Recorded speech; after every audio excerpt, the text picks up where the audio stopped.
تو کبھی کا وصیت کر چکا ہوں کہ میرے سارے معاملات سنت کے مطابق ہوں اور میرے لیے گیدرنگ کا انتظام نہ کیا جائے.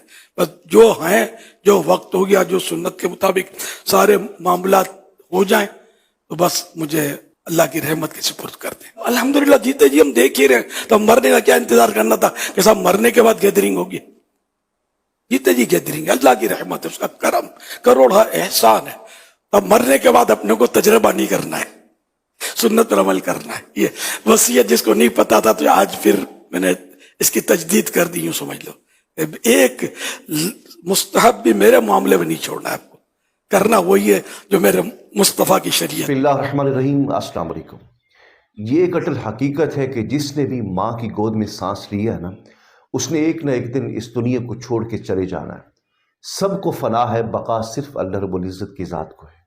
یہ بزرگان دین کا طریقہ رہا ہے کہ اپنے آخری عمر میں کسی نہ کسی چیز کے بارے میں وصیت فرماتے ہیں. امیر اہل سنت مولانا محمد الیاس ستار قادری صاحب نے بھی اپنی آخری عمر کے اندر اپنے مریدوں کو، اپنے صاحبزادگان کو یہ وصیت کی ہے جو آپ نے سماعت کی ہے. اس وصیت کے اوپر بات کرنے کے لیے میں آپ کی خدمت میں حاضر ہوا ہوں. اس وصیت کے اندر 3 خاص چیزیں ہیں جو میں آپ کے سامنے رکھنا چاہتا ہوں.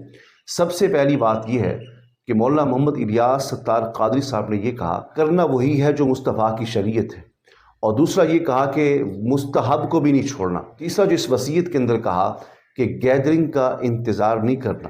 یعنی جس طرح ہمارے ہاں یہ ہوتا ہے کہ کوئی بزرگ عالم دین یا کوئی پیر وصال فرماتا ہے تو ان کے صاحبزادگان، ان کے مریدین جو ہوتے ہیں وہ لوگوں کا انتظار کرتے ہیں، مریدین کا، چاہنے والوں کا انتظار کرتے ہیں، اس لیے کہ سارے لوگ جو ہیں اس جنازے میں شریک ہو کر شرف حاصل کر سکیں کہ وہ اپنے پیر، اپنے استاد، اپنے شیخ کے جنازے میں شریک ہوئے تھے.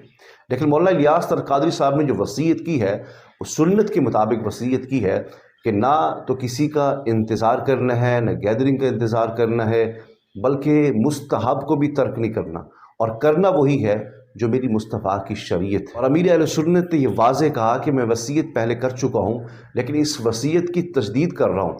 یعنی جس کو علم نہیں ہے اب دوبارہ میں تجدید کر کے آپ کو بتا رہا ہوں. تو اسی حوالے سے مجھے بھی اس بات کا علم نہیں تھا، مجھے بھی اس وصیت کے بارے میں خبر نہیں تھی. تو جب میں نے یہ وصیت سنی تو میں نے سوچا کہ اس وصیت کو آپ تک بھی پہنچاؤں تاکہ جس کو اس کا علم نہیں ہے وہ اس وصیت کو سن لے. انسان ایسا ہو تو وصیت کرنے میں مزہ بھی آتا ہے.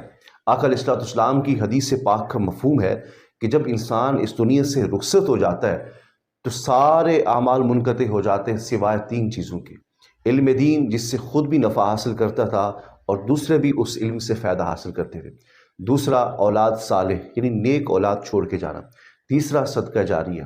تو مولانا الیاس ستار قادری صاحب جیسی شخصیت نے جو وصیت کی ہے تو ایسی وصیت کرنے میں مزہ بھی آتا ہے. تو مولانا الیاس ستار قادری صاحب کی اولاد بھی صالح ہے، عالم دین بھی ہے، اور تیسرا جو انہوں نے ایک صدقہ جاریہ کے طور پر مبلغین، علماء کرام، مساجد، مدارس اور پوری دنیا کے اندر جو دین اسلام کی اشاعت کی ہے، تو ان کو مرنے کے بعد ایسا فائدہ پہنچے گا کہ آپ سوچ ہی نہیں سکتے.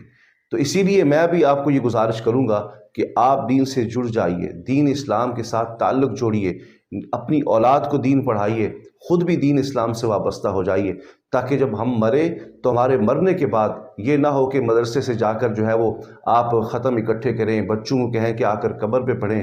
اس چیز کی ضرورت ہی نہیں پڑے گی. جب آپ خود عمل کر کے جائیں گے تو مرنے کے بعد جو ہے وہ آٹومیٹک آپ کو دین اسلام کے اوپر عمل کرنے کی وجہ سے، دین پڑھنے اور پڑھانے کی وجہ سے جو ہے وہ ثواب ملتا رہے گا. اللہ کریم امیر اہل سنت مولانا الیاس ستار قادری صاحب کی عمر جو ہے وہ دراز فرمائے. آمین.